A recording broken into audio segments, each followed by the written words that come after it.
Winters में cold, cough and flu के ज़्यादा केसेस देखने को मिलते हैं। बरसात के मौसम में डेंगू एंड मलेरिया के पेशेंट ज़्यादा रहते हैं। वैसे ही समर्स में typhoid fever, diarrhoea and blood stream में बैक्टीरियल इन्फेक्शन के कारण टाइफॉइड फीवर होता है। इसे हम कॉमन लैंग्वेज में मियादी बुखार, ये हमारे ब्लड स्ट्रीम में स्प्रेड होता है एंड फिर वहाँ से बॉडी के different tissues and different organs में फैल जाता है। 1 महीने का समय लग सकता है, लेकिन अगर वीकनेस बहुत ज़्यादा है तो थोड़ा ज़्यादा एरिया से ट्रैवल करना जहाँ टाइफॉइड ज़्यादा प्रिवेलेंट हो या टाइफॉइड पेशेंट के कॉन्टैक्ट में आने से ये एक सीरियस मेडिकल इमरजेंसी सिचुएशन होती है, आप जरूर फील करा सकते हैं। इनिशियल सिम्टम्स दिखते हैं वो है स्किन पेल दिखती है, खाना अवॉइड करें, खाना घर का बना हुआ फ्रेशली कुक ही खाएं। One of the best homeopathic medicine for treatment of typhoid fever, especially तब जब फीवर के साथ पेशेंट को मसल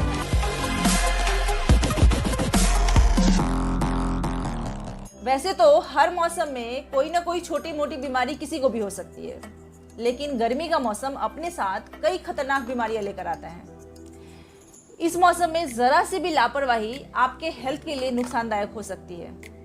दरअसल कुछ बीमारियां ऐसी हैं जो सीजन स्पेसिफिक होती हैं, यानी कि एक स्पेशल सीजन में ही ज़्यादा प्रिवेलेंट रहती हैं। जैसे कि विंटर्स में कोल्ड, कफ एंड फ्लू के ज़्यादा केसेस देखने को मिलते हैं। बरसात के मौसम में डेंगू एंड मलेरिया के पेशेंट ज़्यादा रहते हैं। वैसे ही समर्स में typhoid fever, diarrhoea and food poisoning के केसेस ज़्यादा रहते हैं। इतना ही नहीं, गर्मियों में हाई टेम्परेचर एंड गर्म हवा की वजह से हीट स्ट्रोक एंड डिहाइड्रेशन से भी लोग बीमार पड़ते रहते हैं।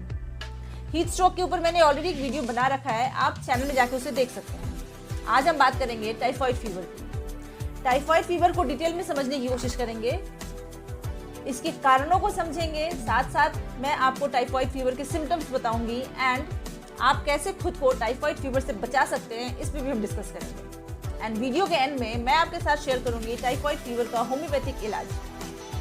सो वीडियो को बिल्कुल भी स्किप न करें, एंड तक देखें।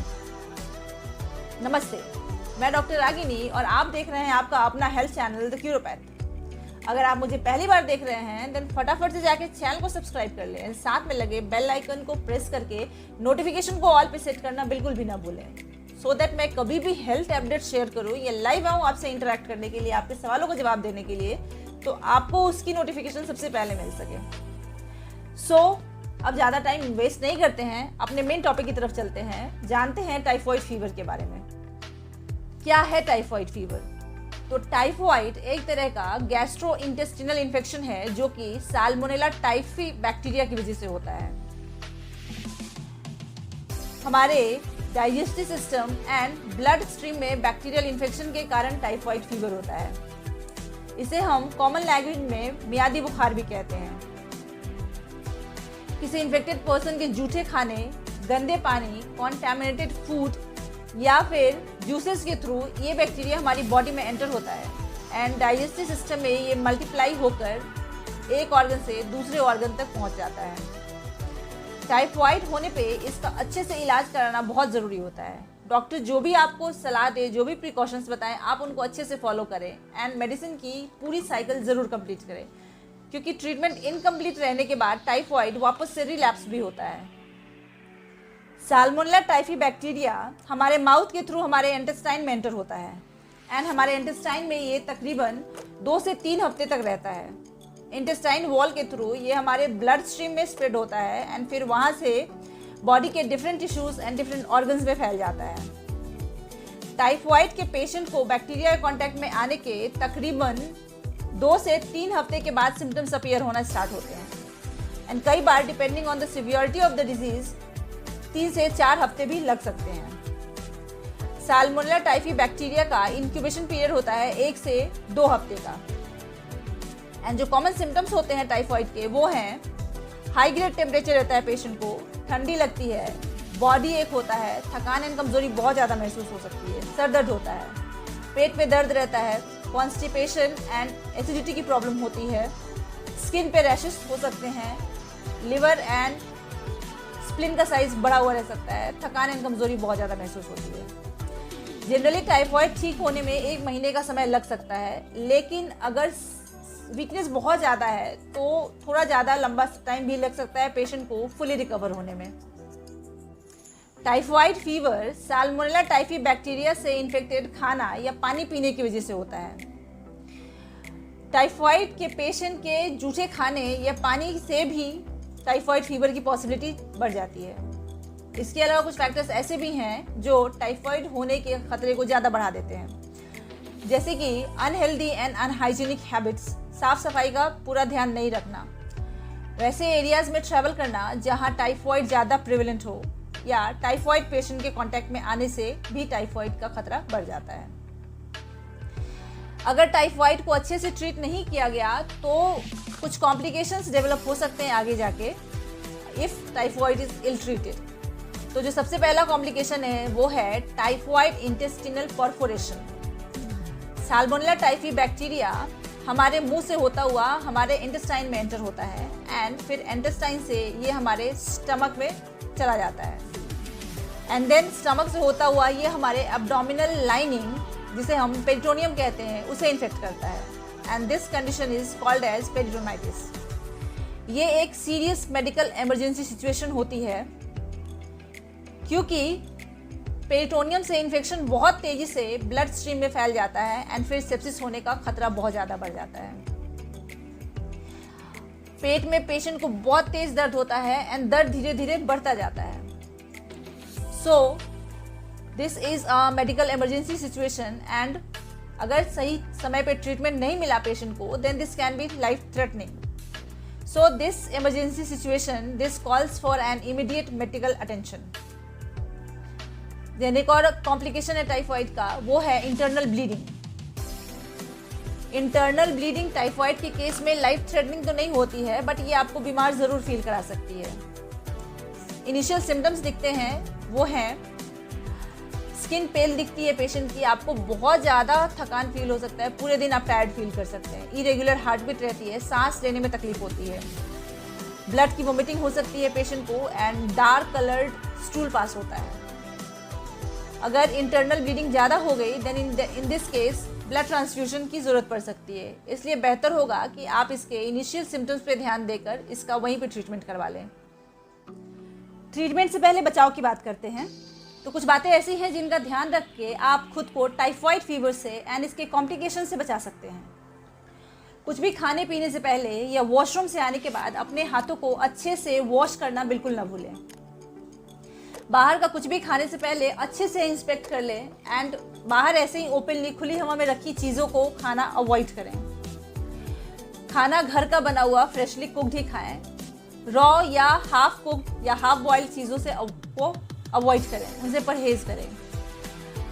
कहीं का भी पानी नहीं पिएं। अगर आप कहीं ट्रैवल कर रहे हैं तो इधर उधर का पानी पीना अवॉइड करें। हमेशा अपने साथ एक सील्ड पैक पानी की बोतल कैरी करें। अगर उबाल कर ठंडा किया हुआ पानी पी रहे हैं तो वो ज़्यादा बेटर है। एंड सबसे इम्पॉर्टेंट, टाइफॉइड पेशेंट के कांटेक्ट में आने से खुद को बचाएं। होम्योपैथी ट्रीटमेंट की बात करूं तो होम्योपैथी में बहुत सारी मेडिसिन हैं जो टाइफॉइड फीवर को ट्रीट करने के लिए यूज़ की जाती हैं। उन्हीं में से कुछ इंपॉर्टेंट मेडिसिन के इंपॉर्टेंट इंडिकेशंस के बारे में मैं आपको बताने जा रही हूँ। तो जो सबसे पहली मेडिसिन है हमारी आज की टाइफॉइड फीवर के लिए, वो है Baptisia tinctoria. It is one of the best homeopathic medicine for treatment of typhoid fever, specially तब जब फीवर के साथ पेशेंट को मसल क्रैम्प्स हो, पूरी बॉडी में अकड़न हो, बॉडी के किसी भी पार्ट को टच करने से या लेटने पे पेशेंट को अकड़न महसूस होती है, जैसे कि चोट लगी है। वीकनेस बहुत मार्क रहता है टाइफॉइड फीवर में, एक्सट्रीम लेवल का वीकनेस रहता है, डेबिलेटेड फील करता है पेशेंट, इतनी ज़्यादा कमजोरी रहती है कि अपने कंप्लेंट को, अपनी परेशानी को भी पेशेंट अच्छे से नहीं बता पाता है एंड एक्सट्रीम प्रोस्ट्रेशन की वजह से वो बात करते करते बीच में ही सो जाता है। ऐसा लगता है जैसे गले में कुछ अटका हुआ है। Solids are difficult to swallow, solid food निगलने में बहुत परेशानी होती है पेशेंट को। भूख नहीं लगती है फीवर के साथ, ये एक मार्क सिम्टम होता है बैप्टिशिया का। Loss of appetite with fever and भूख नहीं लगती है लेकिन पेट एकदम खाली खाली महसूस होता है। देन टंग बिल्कुल ड्राई फील होती है, नींद आती है लेकिन पेशेंट सो नहीं पाता है, बेचैनी रहती है, जब टाइफॉइड फीवर में पेशेंट ऐसे सिम्टम्स लेके आता है हमारे पास, तो हम उसे बैप्टिस्टिया टिंक्टोरिया प्रिस्क्राइब करते हैं। जिलसेमियम, टाइफॉइड फीवर में जब पेशेंट को बहुत ज़्यादा शिवरिंग होती हो, कपकपी बहुत ज़्यादा होती है, पेशेंट को रिलैक्स करने के लिए, उसको काम डाउन करने के लिए उसको पकड़ के रखना पड़ता है। वीकनेस बहुत ज़्यादा रहता है पेशेंट को, फीवर में हमेशा पेशेंट टायर्ड फील करता है। Always he wants to lie down, हमेशा लेट के रहना चाहता है।